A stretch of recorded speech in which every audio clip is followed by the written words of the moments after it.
Friends ఎస్ఆర్లాక్స్కి welcome. అందరూ ఎలా ఉన్నారు? అందరూ బాగున్నారు? అందరూ బాగున్నారు. నేను మా మమ్మీ ఉందని ఈరోజు సింపుల్గా వంకాయ మసాలా లేకుండా సింపుల్ మసాలాతో చెప్తా. కావాల్సినవి ఆనియన్, పోపు గింజలు, పట్టా, లవంగం, యాలగా, ఆవాలు, జీలకర్ర,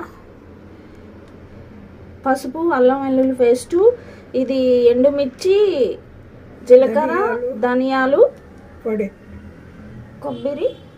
కొబ్బరి వేసి మిక్సీ పట్టుకున్న పొడి వేయించి, నెక్స్ట్ వచ్చి కరివేపాకు, ఇది టమాటా ప్యూరీ, వంకాయలు.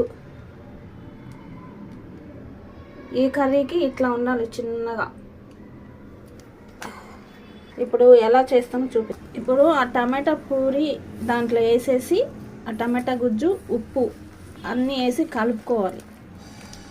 కలుపుకొని ఇప్పుడు ఆ వంకాయల్లో ఇలా చూపిస్తాను. ఇప్పుడు ఆనియన్ కూడా వేసేసి బాగా కలుపుకోవాలి. ఇలా అన్ని వంకాయలు కూర్చుకోవాలి. ఇప్పుడు మనం స్టవ్ అంటించి బాండీ పెట్టి ఆయిల్ పోసాం. ఆయిల్ హీట్ ఎక్కాలి. అన్ని కాయలు ఇలా కూర్చుకున్నాం, చూసారు కదా, కూర్చుకోవాలి. ఇది మిగిలిన మసాలా మళ్ళీ దాంట్లో వేస్తాం. మనం పోపు గింజలు, పట్టా, లవంగం, యాలగా, కరివేపాకు వేసాము. ఇప్పుడు ఈ వంకాయలన్నీ ఒక్కోటి అందులో వేసేసుకోవాలి. ఇప్పుడు అవన్నీ వేసుకున్నాం కదా, బాగా కలుపుకోవాలి.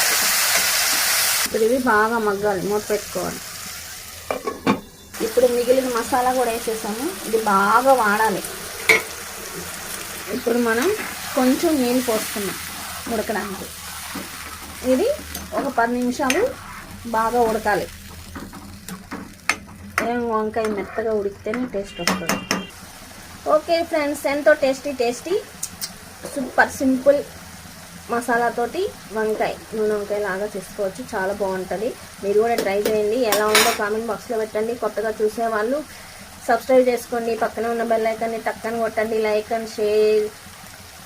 ఎంతో టేస్టీ వంకాయ కర్రీ సూపర్ అంటే సూపర్ ఉంటుంది. మీరు కూడా ట్రై చేయండి. ఓకేనా? నెక్స్ట్ వీడియోతో మళ్ళీ కలుద్దాం. అంతవరకు సైనింగ్ ఆఫ్. బాయ్.